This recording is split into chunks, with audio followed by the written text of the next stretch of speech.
का मतलब है कि temperature is a relative measure of hotness और कोल्डनेस ऑफ ए बॉडी। तो आपकी बॉडी कितनी ज्यादा गर्म है, कितनी ज्यादा ठंडी है, तो वो किससे पता पड़ता है? वो अपने को पता पड़ता है टेम्परेचर से। और याद रखना, टेम्परेचर की जो एसआई यूनिट होती है ना, वो होती है केल्विन, है ना। जैसे टेम्परेचर की और भी यूनिट है, सेल्सियस भी होती है, फ़ारेनहाइट भी होती है, लेकिन एसआई यूनिट कौन सी है? केल्विन, जिसको डिनोट किससे करते हैं हम? के से।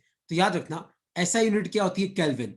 कॉमनली यूज जैसे सेल्सियस और फ़ारेनहाइट भी होती है, लेकिन आपकी एसआई यूनिट कौन सी होती है? केल्विन होती है। और सबसे इंपॉर्टेंट है इसका कन्वर्जन। जैसे तुम लोगों ने शायद 9th में पढ़ा होगा कि कन्वर्ट, जैसे मान लो ऐसे एग्जांपल दे रहा हूं मैं, convert 27 degree Celsius to Kelvin. तो अगर तुम्हें नहीं पता हो तो टेम्परेचर इन केल्विन कैसे निकालते हैं? टेम्परेचर इन केल्विन होता है टेम्परेचर इन सेल्सियस प्लस 273.15। तो जो सेल्सियस में टेम्परेचर है उसमें 273 जोड़ दो तो किस में आ जाता है? केल्विन में। तो अगर मान लो कि आपका 27 डिग्री है तो 27 प्लस 273.15, तो ये कितना हो जाएगा? 300.15 केल्विन।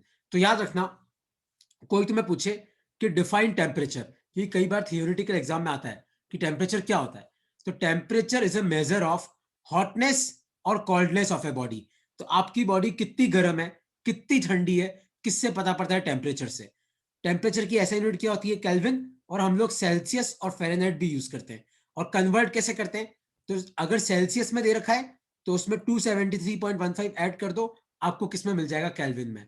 तो टेम्परेचर इन केल्विन बेसिकली होता क्या है? Temperature in Celsius plus 273.15। एक बार लिख लो इसको अपनी कॉपी में, एक बार लिख लो इसको अपनी कॉपी में। फिर आगे मैं काफी वीडियो वगैरह भी लाया हूं तुम्हें समझाने के लिए, एक बार लिख लो इसको अपनी कॉपी में। ठीक है, तो टेम्परेचर होता क्या है वो लिख लेना, ऐसा यूनिट क्या है वो याद रखना। इसकी कॉमनली यूज यूनिट क्या है? देखो, हम तो सेल्सियस भी यूज करते हैं, फ़ारेनहाइट भी यूज करते हैं, लेकिन ऐसा यूनिट क्या है? केल्विन। और कन्वर्ट कैसे करते हैं? तो सेल्सियस में अगर दे रखा है तो उसमें आप 273.15 ऐड करो तो आपको किस में मिल जाएगा? केल्विन में। ठीक है, अब हम बात करते हैं हीट की, कि हीट क्या होता है। देखो, तो हीट, हीट बेसिकली है क्या? हीट आपकी एनर्जी है।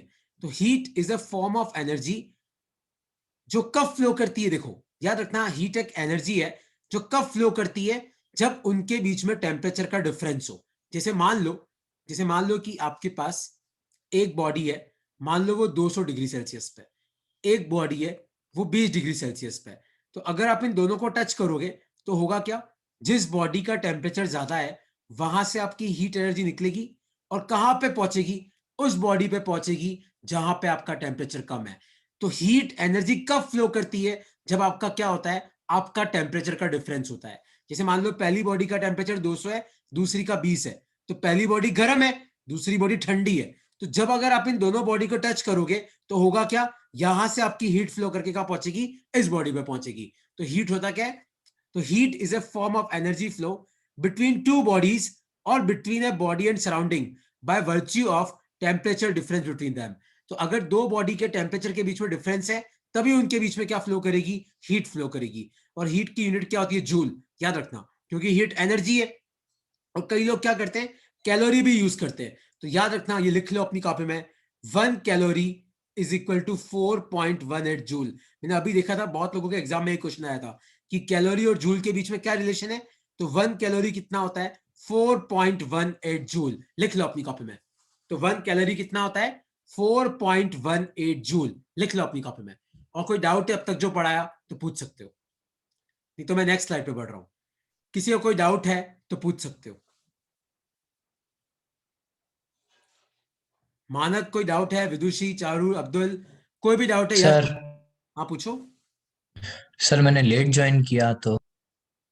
अरे ज्यादा कुछ नहीं पढ़ाया, देख मैंने क्या पढ़ाया कि टेम्परेचर क्या होता है, बस यही स्लाइड है, ये मेरी पहली स्लाइड थी, इससे पहले कुछ नहीं पढ़ाया मैंने। ये नया चैप्टर है क्या? नहीं नहीं नहीं, पुराना खत्म हो रहा है आज। Okay sir. तो टेम्परेचर की डेफिनेशन पढ़ाई, उसकी ऐसा यूनिट क्या होती है, फिर हीट क्या होती है, हीट की ऐसा यूनिट क्या होती है, और कैलोरी और जूल में क्या रिलेशन है। तो बेसिकली यही पढ़ाया मैंने अभी तक। ये स्लाइड तो वैसे भी मैं तुम्हें भेज दूंगा, और कोई डाउट है तो पूछो। ओके। कोई डाउट नहीं है तो अब ध्यान से सुनो। उसी तरीके से अगर मान लो मुझे सेल्सियस में टेम्परेचर दे रखा है और मान लो मुझे उसको फ़ारेनहाइट में कन्वर्ट करना है, तो देखो कैसे कन्वर्ट करेंगे। तो टीएफ का मतलब है टेम्परेचर इन फ़ारेनहाइट, ये टीसी है, टीसी का मतलब है टेम्परेचर इन सेल्सियस। तो लिख लो इस फॉर्मूले को अपनी कॉपी में, TF minus 32 upon 180 equal to TC upon 100।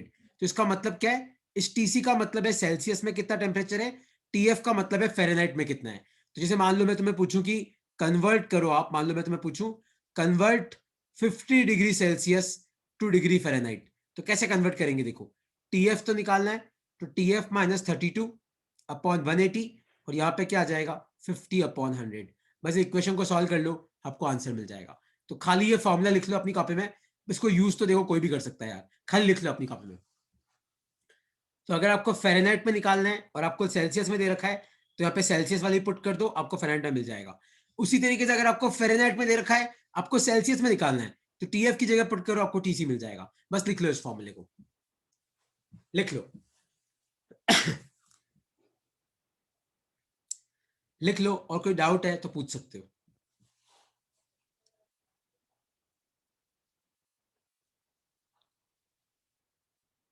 ठीक है, तो अब मैं नेक्स्ट टॉपिक पे बढ़ रहा हूं।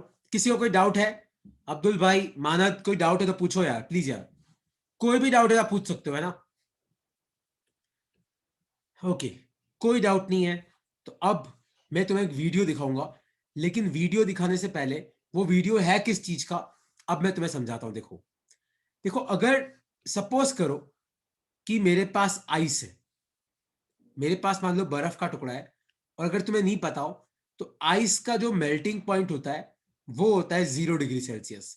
तो इस लाइन का मतलब क्या है, इस लाइन का मतलब यह है कि बर्फ को अगर आप 0 डिग्री पे लेके आओगे और मान लो आप बर्फ को गर्म करोगे, तो होगा क्या, आपकी आइस मेल्ट होना चालू हो जाएगी। अगर आप बर्फ को अगर आप बर्फ को 0 डिग्री सेल्सियस पे लेके आओगे और उसको गर्म करोगे, तो होगा क्या, आपकी जो आइस है वो मेल्ट होना चालू हो जाएगी, है ना। लेकिन अगर मैं तुम्हें पूछूं क्या किसी चीज को मेल्ट करने का और कोई तरीका है, हाँ है। देखो एक तरीका तो मेल्ट करने का क्या होता है, एक तरीका होता है मेल्ट करने का, वो क्या होता है, इंक्रीज टेम्परेचर। और एक और तरीका क्या होता है, अगर तुम्हें नहीं पता है तो लिखो अपनी कॉपी में, इंक्रीज प्रेशर। तो अगर तुम किसी चीज पे प्रेशर लगाओगे तो भी वो चीज मेल्ट हो जाती है। तो आइस के साथ पता है क्या होता है, तुम सब ध्यान से सुनना, देखना आइस के साथ क्या होता है। अब्दुल 0 डिग्री पे तेरा आइस है, ठीक है, और अगर मैं इसको गर्म करूंगा तो ये मेल्ट होकर वाटर बन जाएगा। लेकिन इसको मेल्ट करने का एक और तरीका है, तुम मान लो एक बर्फ का टुकड़ा लो और उस बर्फ के टुकड़े पे प्रेशर लगाओ, तो तुम देखना क्या होगा। देखो मैं एक वीडियो बता रहा हूं तुम्हें, तुम सबको ये वीडियो दिख रहा है, इस वीडियो को तुम सब ध्यान से देखना, फिर मैं तुम्हें एक्सप्लेन करूंगा। देखो यहां पे क्या क्या, एक बर्फ का टुकड़ा है, इसके ऊपर देखो एक धागा रखा और उस धागे को हमने कंप्रेस किया। क्या किया, धागे को हमने क्या किया, कंप्रेस किया। तो थोड़ी देर के बाद क्या हुआ, देखो आपका जो धागा है वो ऐसे बर्फ के अंदर घुस गया। तो बेसिकली यहां पे हुआ क्या, वापस देखना सब, इस वीडियो को वापस देखना, वापस देखो सब। तो एक बर्फ है, इसके ऊपर धागा रखा और हमने धागे को कंप्रेस किया, तो वो धागा क्या किया, बर्फ के अंदर घुस गया। देखो इस तरीके से दिखा तुम सबको वीडियो। मानक तुम्हें ये वीडियो नजर आया, अब्दुल ये वीडियो तुम देख पाए कि नहीं देख पाए।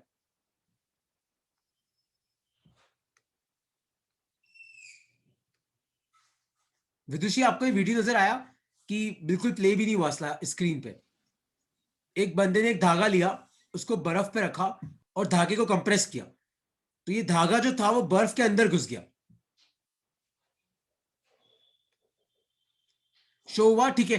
तो अब तुम देखना कि ऐसा हुआ क्यों, फिर मैं तुम्हें इस प्रॉपर्टी को समझाऊंगा। देखो हुआ क्या, तो हमने क्या किया, हमने बर्फ लिया, हमने क्या किया, हमने बर्फ लिया और बर्फ के ऊपर मैंने क्या किया, बर्फ के ऊपर मैंने एक धागा रखा ऐसे, और मैंने इसको कंप्रेस किया। तो हुआ क्या, जब हमने इस धागे को कंप्रेस किया तो यहां पे जो आइस है, उस आइस के ऊपर क्या पड़ा, उस आइस के ऊपर पड़ा प्रेशर, और प्रेशर से क्या हुआ, आपकी जो आइस है वो मेल्ट हो गई। तो यहां पे आइस मेल्ट हुई तो हुआ क्या, आपका जो धागा है थोड़ा अंदर चला गया और ऊपर जो आइस मेल्ट हुई और जो वाटर बना ना, वापस वो वाटर किस में कन्वर्ट हो गया, आइस में। तो इस प्रोसेस को बोलते हैं हम रेजिलेशन। तो रेजिलेशन होता क्या है, regelation is the phenomena of melting under pressure.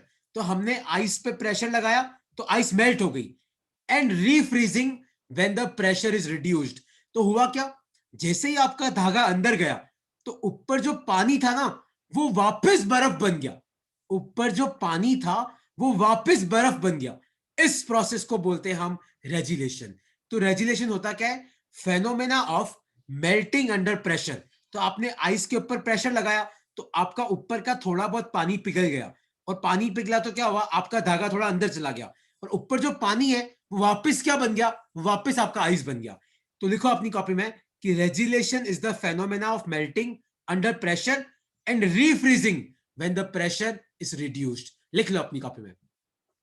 और इस कंसेप्ट में कोई डाउट है तो पूछ सकता है, इस कंसेप्ट में किसी को कोई डाउट है तो पूछ सकता है। डाउट तो तुम्हें पक्का है पर तुम पूछ नहीं रहे हो। डाउट तो यश कोई डाउट नहीं है, पूरा समझ में आ गया, पॉसिबल ही नहीं है सर यार। आप पूछो। वो फिर से फ्रीज कैसे हो रहा है सर? टेम्परेचर तो इतना लो है नहीं। देखो मैं तुम्हें वापस समझाता हूं।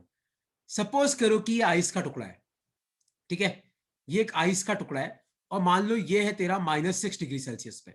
कहां पे, -6 डिग्री पे। और मैंने क्या किया, मैंने एक धागा लिया और इस आइस के सरफेस पे रखा, और मैंने इस धागे को ऐसे नीचे खींचा। तो हुआ क्या, इस धागे ने इस आइस के ऊपर प्रेशर लगाया, तो उस प्रेशर से क्या हुआ, थोड़ा बहुत आइस मेल्ट हो गया, और मेल्ट होके क्या बन गया, वाटर। तो वाटर में तो धागा अंदर जा ही सकता है, तो थोड़ी देर के बाद क्या हुआ, तेरा धागा अंदर चला गया। लेकिन तेरा क्वेश्चन ये है कि सर ये वाटर वापस आइस कैसे बना। तो तू मुझे खुद एक बात बता कि अगर कहीं पानी गर्म है और उसके पास में तू पानी रख, ठंडा पानी, और मान ली ये बहुत गर्म है, तो इसकी गर्मी से ये वाला पानी भी थोड़ा बहुत गर्म हो जाता है। उसी तरीके से तेरा नीचे जो आइस था वो मान ले -5 डिग्री पे था, और ऊपर जो पानी था वो पानी तो बन गया, लेकिन नीचे तेरा इतना ज्यादा ठंडक है कि ये ऊपर वाला जो पानी है उसको भी वापस किस में कन्वर्ट कर देगा, आइस में।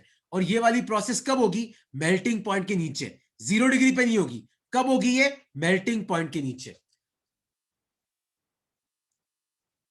Okay sir. तो आइस को मेल्ट करने के दो तरीके, एक तो आप मेल्टिंग पॉइंट पे गर्म करोगे तो वो पिघल जाएगा 0 डिग्री पे। एक और तरीका क्या है, अगर आप आइस पे प्रेशर लगाओगे तो भी वो मेल्ट हो जाएगा, लेकिन जैसे ही तुम प्रेशर हटाओगे, जैसे ही आपने धागा हटाया, तो वापस आपका वाटर किस में कन्वर्ट हो जाएगा, आइस में कन्वर्ट हो जाएगा। तो ये है आपका रेजिलेशन। किसी को रेजिलेशन में कोई डाउट है तो पूछ सकता है।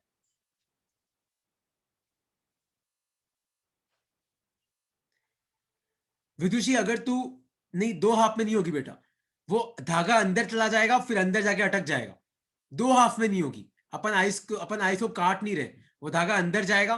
तो हो क्या रहा है देख, तेरा धागा पहले यहां पे आया, पानी मेल्ट किया, जब धागा अंदर चला जाएगा तो ऊपर वाला पानी वापस आइस बन जाएगा, दो पार्ट में डिवाइड नहीं होगी।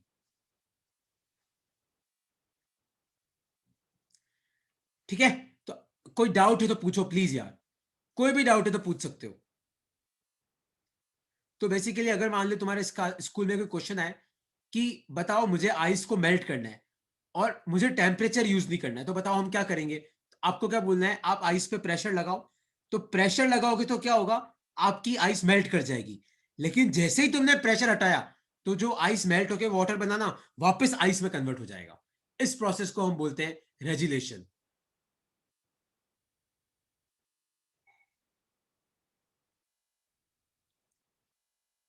हाँ विदुषी, वो उसी वक्त फ्रीज हो जाएगी।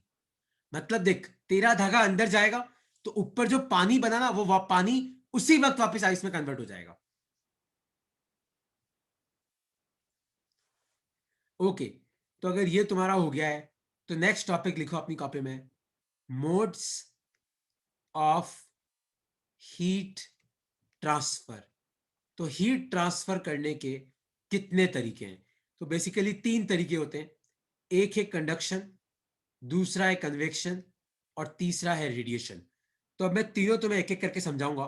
तीनों बहुत आसान है, सब समझना है इसको, है ना। तो सबसे पहला लिखो अपनी कॉपी में सबसे पहला टॉपिक लिखो कंडक्शन। देखो अब कंडक्शन होता क्या है, अब तुम सब समझना कि कंडक्शन क्या होता है। देखो तो कंडक्शन में क्या होता है, मान लो कि आपके पास ये एक पाइप है, पाइप है मतलब मान लो कोई रोड है, और इस तरफ मतलब पाइप के एक तरफ मैं क्या कर रहा हूं, पाइप के एक तरफ मैंने आग लगा रखी है। क्या लगा रखा है, फायर।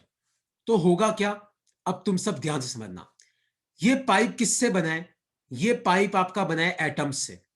तो होगा क्या, जहां पे फायर है यहां पे आपका जो एटम होगा वो वाइब्रेट करेगा। तो ये एटम पास वाले एटम को वाइब्रेट कराएगा, ये पास वाले एटम को वाइब्रेट कराएगा, इसके पास में एक और वाइब्रेट करेगा, इसके पास में एक और ये वाइब्रेट करेगा, ये वाइब्रेट करेगा, और धीरे धीरे धीरे आपका यहां पे जो एटम है वो भी वाइब्रेट करेगा। तो कंडक्शन में क्या होता है, आपका एटम अपनी जगह रहता है और वाइब्रेट करता है। तो आप खुद सोचो, अगर आप यहां पे हो, आपके पास एक बंदा खड़ा है, आपके पास एक बंदा खड़ा है, और इधर भी बंदा खड़ा है, अगर आप ऐसे ऐसे वाइब्रेट करोगे तो आपका पास वाला बंदा भी वाइब्रेट करेगा, आपका पास वाला बंदा भी वाइब्रेट करेगा, ये भी वाइब्रेट करेगा, मान लो इसके पास में खड़ा है ये भी वाइब्रेट करेगा। तो कंडक्शन में क्या होता है, atoms vibrate at their place. तो आपके जो एटम्स होते हैं वो अपनी जगह पे ही वाइब्रेट करते हैं, and transfer heat energy, and transfer heat energy from one place to another, from one place to another. तो कोई तुम्हें पूछे कि कंडक्शन में आपका हीट एनर्जी का ट्रांसफर कैसे होता है, तो आपको क्या बोलना है कि सारे एटम एक दूसरे के पास में पड़े हुए, और अगर आप इस एटम को गर्म करोगे तो ये वाइब्रेट करेगा, ये इसको वाइब्रेट कराएगा, ये इसको करेगा, ये इसको करेगा, ये इसको करेगा। तो इस तरीके से आपकी हीट एनर्जी का क्या होगा, ट्रांसफर होगा। तो atoms vibrate at their place, तो एटम जहां पे है वहीं पे वो वाइब्रेट करेगा, and transfer heat from one place to another. लिख लो अपनी कॉपी में, लिख लो। और याद रखना, कोई तुम्हें पूछे कि क्या यहां पे एटम का मूवमेंट होता है, नहीं, तो यहां पे जो एटम है वो अपनी जगह ही वाइब्रेट करेगा, ये वाला एटम अपनी जगह ही वाइब्रेट करेगा, ये वाला एटम अपनी जगह ही वाइब्रेट करेगा, ये नहीं कि यहां वाला एटम यहां पे आ जाएगा। तो atoms vibrate at their place and transfer heat energy from one place to another. ये तो पहला पॉइंट। और दूसरा पॉइंट क्या लिखना, atoms does not move from one point to another. Atoms does not move from one point to another. From one point to another. तो कोई तुम्हें पूछे कि क्या कंडक्शन में एटम्स एक जगह से दूसरी जगह जाते हैं, क्या नहीं जाते, एटम अपनी जगह ही वाइब्रेट करते रहते हैं। तो ये जो आदमी है ये अपनी जगह ही वाइब्रेट करेगा, ये इसको कराएगा, ये इसको कराएगा, ये इसको कराएगा, ये इसको कराएगा, ये इसको कराएगा। ये वाला आदमी यहां से चल के यहां पे नहीं आया कि धक्का मारने, ये अपनी जगह वाइब्रेट किया, इसने इसको कराया, इसने इसको कराया, इसने इसको कराया, इसने इसको कराया। तो कंडक्शन में क्या होता है, atoms vibrate at their place and transfer heat energy from one place to another. और दूसरा पॉइंट क्या है, atoms does not move from one point to another. कोई डाउट है इसमें तो पूछ सकते हो आप। कंडक्शन के दोनों पॉइंट में कोई भी डाउट है तो आप पूछ सकते हो। मानद, विदुषी, चारू, यश, कोई भी डाउट है प्लीज पूछो यार कि सर कंडक्शन में हमें ये डाउट आ रहा है।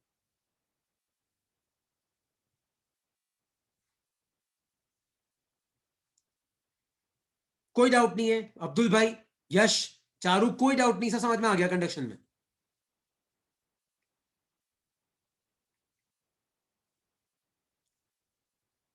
मानद रुक जा, तो यार तू घर कुछ एक बार ये तो करा देते। यश, कोई डाउट है तो पूछो, अगर डाउट नहीं है तो आप लोग मुझे एक बात बताओ कि सॉलिड्स में क्या होता है, सॉलिड्स में आपके पार्टिकल पास पास होते हैं। लिक्विड्स में क्या होता है, लिक्विड्स में आपके पार्टिकल थोड़े दूर दूर हो जाते हैं। और गैसेस में क्या होता है, गैसेस में तो आपके पार्टिकल्स बहुत दूर दूर होते हैं। तो आप मुझे बताओ इन तीनों में से कंडक्शन सबसे आसानी में किस में होगा। देखो सॉलिड में तो क्या होगा, आपका ये पार्टिकल वाइब्रेट करेगा, तो इसके जस्ट पास में पार्टिकल, जस्ट पास में पार्टिकल है तो ये पक्का वाइब्रेट करेगा। इसके जस्ट पास में पार्टिकल है, ये भी पक्का वाइब्रेट करेगा। इसके जस्ट पास में पार्टिकल है, ये भी पक्का वाइब्रेट करेगा। लेकिन लिक्विड में क्या है, पार्टिकल दूर दूर है, तो ये अगर वाइब्रेट करेगा तो ये थोड़ा बहुत ही वाइब्रेट कराएगा इसको, ये इसको थोड़ा बहुत ही वाइब्रेट कराएगा, ये इसको थोड़ा बहुत ही कराएगा, पर गैस में तो अगर ये वाइब्रेट करेगा तो इस पे तो कोई असर ही नहीं पड़ेगा। तो याद रखना, कंडक्शन सबसे ज्यादा किस में होता है? कंडक्शन इज फास्टर इन, सबसे ज्यादा कंडक्शन किस में फास्ट होता है? सॉलिड में। उससे कम किस में होता है? लिक्विड में। और सबसे कम कंडक्शन किस में होता है? गैसेस में। क्योंकि गैसेस में क्या होते हैं? आपके पार्टिकल्स दूर दूर होते हैं, पार्टिकल्स आर फार अवे। क्योंकि कंडक्शन होता कैसे? कंडक्शन कैसे होता है? आपका एक पार्टिकल वाइब्रेट करता है, वो पास वाले को कराता है, फिर पास वाले को कराता है, फिर पास वाले को कराता है। अगर ये पार्टिकल दूर दूर होंगे तो ये तो इसको वाइब्रेट करा ही नहीं पाएगा, तो कंडक्शन होगा कैसे? तो कोई तुम्हें पूछे कि बताओ कंडक्शन सबसे तेज किस में होता है? सॉलिड्स में। क्यों? Because particles are closer, particles are closer. तो सॉलिड में कंडक्शन तेज होता है, गैसेस में सबसे धीरे होता है। लिख लो अपनी कॉपी में।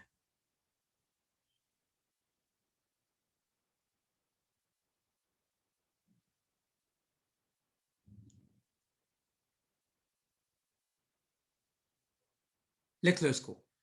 तो सॉलिड्स में क्या होता है? आपके जो पार्टिकल्स है वो पास पास है। तो अगर एक पार्टिकल वाइब्रेट करेगा तो आप खुद सोचो, अगर मान लो ये तुम हो, तुम्हारे पास में एक आदमी खड़ा है, एक और आदमी खड़ा है, तो अगर तुम चिपक चिपक के खड़े हो तो तुम वाइब्रेट करोगे तो ये पक्का करेगा। लेकिन लिक्विड में क्या होता है? आपके पार्टिकल दूर दूर हैं, तो ये वाइब्रेट करेगा, हाँ थोड़ा बहुत ये भी करेगा, थोड़ा बहुत ये भी करेगा। लेकिन गैसेस में तो तुम सब बहुत दूर दूर हो, तो तुम वाइब्रेट करोगे तो इस पर कोई असर ही नहीं पड़ेगा। तो कंडक्शन सबसे फास्ट किस में होता है? सॉलिड में। सबसे धीरे किस में होता है? गैसेस में। क्यों? क्योंकि गैसेस में पार्टिकल दूर दूर होते हैं, सॉलिड्स में पार्टिकल पास पास होते हैं। ठीक है, तो ये आपका कंडक्शन है। उसी तरीके से आपका जो अगला मोड ऑफ हीट ट्रांसफर है, अब्दुल तेरे क्वेश्चन का आंसर में करता हूं, अब्दुल तेरे क्वेश्चन का आंसर में करता हूं, है ना। अगला मोड जो हीट ट्रांसफर है वो है आपका कन्वेक्शन। तो अब तुम सुनना कि कन्वेक्शन में क्या होता है, सब समझना पहले। तो तुम लोग अगर कभी भी गैस पे पानी रखो, तुम कभी भी गैस पे मान लो पानी रखो, और मान लो कि ये आपका पानी है और आपने गैस पे रखा हुआ है, ठीक है। और मान लो नीचे तुम लगा दो आग, मान लो नीचे आपने क्या लगा दी? मान लो नीचे आपने लगा दी आग, आप गर्म कर रहे हो। तो पता है क्या होता है? देखो, तुमसे समझना, जो गर्म पानी होता है ना, याद रखना, जो गर्म पानी होता है, हॉट वाटर, वो होता है आपका लाइट। और जो ठंडा पानी होता है ना, कोल्ड वाटर, वो होता है आपका हैवी। क्योंकि जो चीज ठंडी होती है ना, उसमें आपके पार्टिकल पास पास होते हैं, क्योंकि वो वाइब्रेट कम कर रहे होते हैं। और चीज गर्म होती है ना, उसमें पार्टिकल दूर दूर होते हैं, क्योंकि पार्टिकल वाइब्रेट कर रहे होते हैं। तो जनरली गर्म चीज हल्की होती है, क्योंकि पार्टिकल दूर दूर है, और ठंडी चीज भारी होती है, क्योंकि पार्टिकल पास पास है। तो पता है क्या होता है? आप खुद बताओ, नीचे वाला पानी तो पहले गर्म होगा, क्योंकि वो एकदम आग के पास है। ऊपर वाला पानी बाद में गर्म होगा, क्योंकि वो ठंडा है। लेकिन ठंडा पानी तो क्या भारी होता है, गर्म पानी हल्का होता है। तो जैसे ही नीचे वाला पानी गर्म होगा, तो वो गर्म पानी ऊपर चला जाएगा, और ऊपर का ठंडा पानी नीचे आ जाएगा। तो तुम ध्यान से देखो, ऊपर वाले एटम्स नीचे आ गए, नीचे वाले एटम्स ऊपर चले गए। तो कन्वेक्शन में क्या होता है? Atoms move from one point to another, atoms move from one point to another for heat transfer। Conduction में क्या होता है? आपके एटम अपनी जगह पे पड़े पड़े वाइब्रेट करते हैं। लेकिन कन्वेक्शन में क्या होता है? आपका जो ठंडा पानी है वो नीचे आ जाएगा, और जो गर्म पानी है वो ऊपर चला जाएगा, क्योंकि गर्म पानी हल्का है, ठंडा पानी भारी है। तो जो भारी चीज है वो नीचे आ जाएगी, जो हल्की चीज है वो ऊपर चली जाएगी। तो तुम कभी भी, पता है तुम्हारे अभी जैसे सर्दियां है, तुम कभी भी गैस पे पानी गर्म हो, हाथ डाल के देखना, ऊपर वाला पानी गर्म होगा, पर नीचे वाला पानी ठंडा होगा, है ना। तो हुआ क्या? ऊपर के एटम्स नीचे चले जाते हैं, नीचे के एटम ऊपर आ जाते हैं। तो कन्वेक्शन में क्या होता है? Atoms move from one point to another for heat transfer. तो हीट ट्रांसफर के लिए क्या होता है? आपके एटम्स का मूवमेंट होता है। तो ये होता है कन्वेक्शन में, है ना। और कन्वेक्शन क्यों पॉसिबल है, लिखना बहुत इंपॉर्टेंट है। Possible due to gravity, possible due to gravity. Gravity से क्यों? क्योंकि भारी चीज नीचे क्यों आई? भारी चीज को नीचे किसने खींचा? ग्रेविटी ने खींचा। तो बिना ग्रेविटी के तो आपका कन्वेक्शन नहीं हो सकता। कंडक्शन में ऐसा कुछ नहीं है, आप अगर चांद पे भी जाओगे ना या स्पेस में भी जाओगे तो वहां पे भी कंडक्शन होगा, लेकिन स्पेस में कन्वेक्शन नहीं हो सकता, क्योंकि कन्वेक्शन के लिए किसकी जरूरत होती है? ग्रेविटी की जरूरत होती है।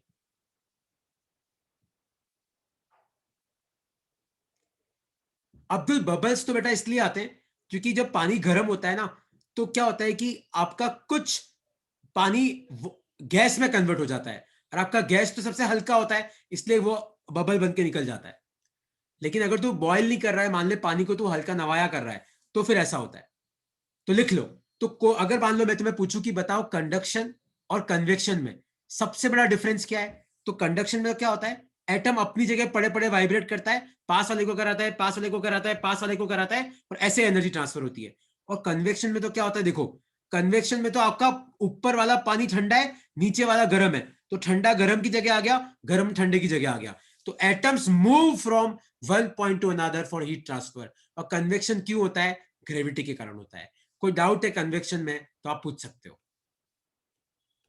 कोई भी डाउट है कन्वेक्शन में तो आप पूछ सकते हो, वरना मैं तीसरे पे जा रहा हूं।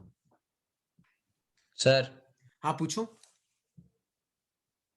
सर मतलब जो लोग अगर स्पेस में जाते होंगे तो उनका पानी ऊपर से तो ठंडा ही रह जाता होगा अगर वो वहां पे पानी को हाँ, करते होंगे स्पेस में गर्म तो। कन्वेक्शन नहीं हो सकता। कन्वेक्शन का रीजन ही ग्रेविटी होता है, स्पेस में कन्वेक्शन नहीं हो सकता, क्योंकि वहां पे जी जीरो है। तो यहां पे देख यश, यहां पे ऊपर ठंडा पानी नीचे क्यों आया? क्योंकि ग्रेविटी है। जैसे मान ले, मैं देखो एक क्वेश्चन पूछता हूं, देख, सपोज कर कि तेरे पास एक ट्रायंगल ऐसा पड़ा है, एक ट्रायंगल ऐसा पड़ा है, और मान ले कि मैं यह बहुत बड़ा भाटा रख दूं, तो होता क्या है, थोड़ी देर के बाद ये दोनों ट्रायंगल दूर हो जाएंगे और ये भाटा आपका नीचे आ जाएगा। ये क्यों नीचे आया? ग्रेविटी के कारण। तो अपने इसमें भी ऐसा ही हुआ। तो ऊपर का जो ठंडा पानी है वो नीचे आ जाएगा, और गर्म पानी को वो डिस्प्लेस कर देगा, गर्म पानी ऊपर चला जाएगा, ग्रेविटी के कारण। तो वैक्यूम में ग्रेविटी नहीं है, तो वैक्यूम में अगर तुम पानी गर्म करोगे तो नीचे वाला पानी गर्म होता जाएगा, होता जाएगा, होता जाएगा। और कंडक्शन के कारण तेरा ऊपर वाला पानी गर्म हो सकता है, पर ऊपर वाला पानी नीचे नहीं आएगा, क्योंकि ग्रेविटी नहीं है।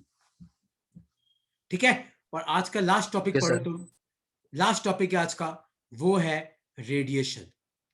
तो रेडिएशन की सबसे खास बात पता है क्या है? इसको एटम की जरूरत ही नहीं है। जैसे कंडक्शन को भी एटम की जरूरत है कि भैया एटम वाइब्रेट करेगा तभी तो हीट ट्रांसफर होगी। कन्वेक्शन को भी एटम की जरूरत है, क्योंकि एटम ऊपर नीचे होंगे तभी तो हीट ट्रांसफर होगी। लेकिन radiation does not require any medium. इसको किसी मीडियम की जरूरत ही नहीं है। Doesn't require any medium. इसको किसी भी मीडियम की जरूरत नहीं है। तुम्हें बताऊं कैसे? जैसे सन, आप खुद मुझे बताओ कि अपना जो सन है और फिर अपना अर्थ है, तो आप मुझे बताओ, सन और अर्थ के बीच में क्या है? वैक्यूम है। लेकिन फिर भी सन से एनर्जी निकल के कहां पहुंचती है? सन से गर्मी निकल के कहां पहुंचती है? अर्थ तक। तो सन से जो एनर्जी निकलती है वो किस फॉर्म में होती है? लिखो अपनी कॉपी में, इलेक्ट्रोमैग्नेटिक वेव्स। ये नेक्स्ट ईयर आता है पूरा चैप्टर, इलेक्ट्रोमैग्नेटिक वेव्स। तो electromagnetic waves does not require any medium to travel, any medium to travel. ठीक है।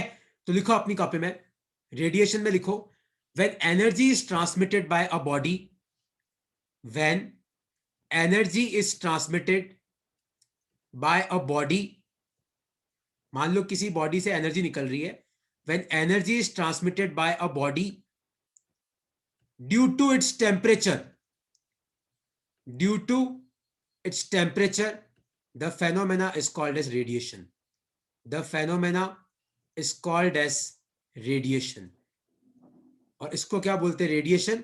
और रेडिएशन को किन्हीं एटम्स की जरूरत नहीं है ना? अगर मान लो कि तुम वैक्यूम में खड़े हो और तुम्हारे दूर में आग लगी हुई है, तो उस आग की गर्मी भी तुम्हारे तक पहुंचेगी, क्योंकि आग से क्या निकल रही है? रेडिएशन निकल रही है। तो when energy is transmitted by a body due to its temperature, the phenomena is called as radiation. तो हम लोगों ने 3 मोड ऑफ हीट ट्रांसफर पढ़े। कौन से पढ़े? Conduction, convection, radiation. कंडक्शन में क्या होता है? आपके एटम वाइब्रेट करते हैं और हीट ट्रांसफर होती है। कन्वेक्शन में क्या होता है? आपके एटम एक पॉइंट से दूसरे पॉइंट पे मूव कर जाते हैं और हीट ट्रांसफर होती है। और रेडिएशन में एटम की जरूरत ही नहीं है। अगर दुनिया में किसी कोई भी बॉडी गर्म है तो गर्म बॉडी से क्या निकलती है, रेडिएशन निकलती है, और रेडिएशन को ट्रैवल करने के लिए किन्हीं एटम की जरूरत ही नहीं होती। तो ये 3 है। देखो अब सीबीएसई ने सिलेबस से इनका पूरा न्यूमेरिकल वाला पार्ट रिमूव कर दिया है, लेकिन मैं फिर भी बोल रहा हूं थर्मल प्रॉपर्टीज ऑफ मैटर में एक तो अपन ने स्पेसिफिक कैपेसिटी पढ़ा, कैलोरीमेट्री पढ़ा, थर्मल एक्सपांशन पढ़ा, और आज हम लोगों ने बाकी जो टॉपिक बच गए थे वो पढ़ लिए। अब मेरा ये है कि इसके अलावा अगर तुम्हारे स्कूल में कोई टॉपिक एक्स्ट्रा पढ़ाया जाता है इन तीनों में, क्योंकि सीबीएसई ने इतना ही बोला है कि इतना सिलेबस है, तो प्लीज आप मुझे इन्फॉर्म कर देना, मैं तुम्हें करा दूंगा, है ना। अपने कोर्स में मोड्स ऑफ हीट ट्रांसफर का खाली इंट्रोडक्शन रह गया था, उसके जो भी पार्ट थे ना, बाकी पार्ट वो रिमूव कर दिए। तो अगर तुम्हें पढ़ाया जाता है तो आप मुझे बता देना, मैं आपको पढ़ा दूंगा। इस क्लास के बाद में खाली होता हूँ, तो आप मुझे मैसेज कर देना, मैं आपको वैसे ही पढ़ा दूंगा, है ना, कोई दिक्कत की बात नहीं है। और कुछ डाउट है तो पूछो, वरना अगली क्लास में मैं थर्मोडायनेमिक्स चालू करूंगा। और कोई डाउट है तो आप पूछ सकते हो। अरे मार्क्स का मैंने कहा था कि मैं क्लास के बाद तुम्हें मार्क्स भेज दूंगा। बस तुम सबकी कॉपी मैंने चेक कर ली है, बस टोटलिंग करनी बाकी है। तो 15-20 मिनट में तुम सबको मार्क्स भेज दूंगा मैं ना। वो एक्चुअली मैसेज की इंग्लिश थोड़ी गलत हो गई थी। और कोई डाउट है अब्दुल, यश, कोई भी डाउट है तो पूछो यार, विदुषी, चारू, मानद भाई, कोई डाउट है तो क्लियर कर लो प्लीज यार।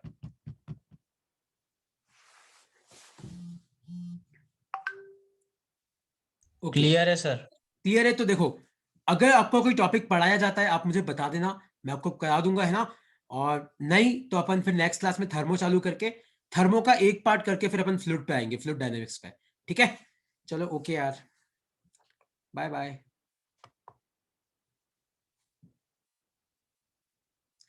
हाँ अब्दुल, अगर तेरे स्कूल जो में नहीं काटे तो आएंगे ही है यार, क्या कर सकते हो उसमें, मैं करा दूंगा, टेंशन मत ले तू।